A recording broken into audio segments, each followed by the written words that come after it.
नरेंद्र सिंह नेगी भारतीय राज्य उत्तराखंड के एक प्रसिद्ध लोक गायक, गीतकार और कवि हैं। उनका जन्म 12 अगस्त 1949 को पौड़ी गढ़वाल गांव में हुआ था, जो हिमालय की तलहटी में बसा है। नेगी उत्तराखंड के लोक संगीत में अपने योगदान के लिए प्रसिद्ध हैं, जिसे गढ़वाली संगीत के नाम से जाना जाता है। नेगी का संगीत उत्तराखंड के लोगों की संस्कृति, परंपराओं और जीवन शैली में गहराई से निहित है।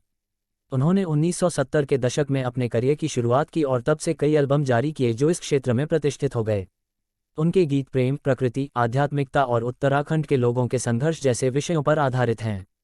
नेगी के गीत उत्तराखंड के लोगों के लिए गीत बन गए हैं और सांस्कृतिक कार्यक्रमों और त्योहारों के दौरान बजाए जाते हैं।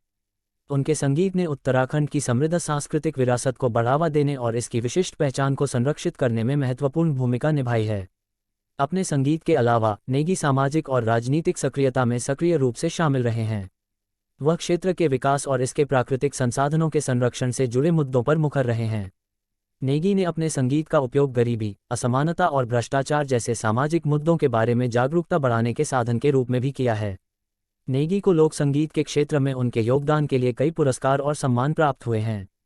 लोक संगीत के क्षेत्र में उनके योगदान के लिए 2019 में उन्हें भारत के सर्वोच्च नागरिक पुरस्कारों में से एक पद्मश्री से सम्मानित किया गया था।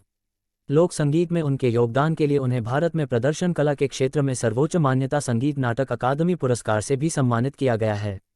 नेगी की लोकप्रियता उत्तराखंड की सीमाओं से परे फैली हुई है और उनका संगीत दुनिया भर के दर्शकों तक पहुंचा है। उन्होंने संयुक्त राज्य अमेरिका, कनाडा और यूनाइटेड किंगडम सहित कई देशों में संगीत प्रोग्राम किए हैं। अपने संगीत के अलावा नेगी एक विपुल लेखक और कवि भी हैं। उन्होंने कई किताबें प्रकाशित की हैं, जिनमें उनकी कविता और गीतों के संग्रह शामिल हैं।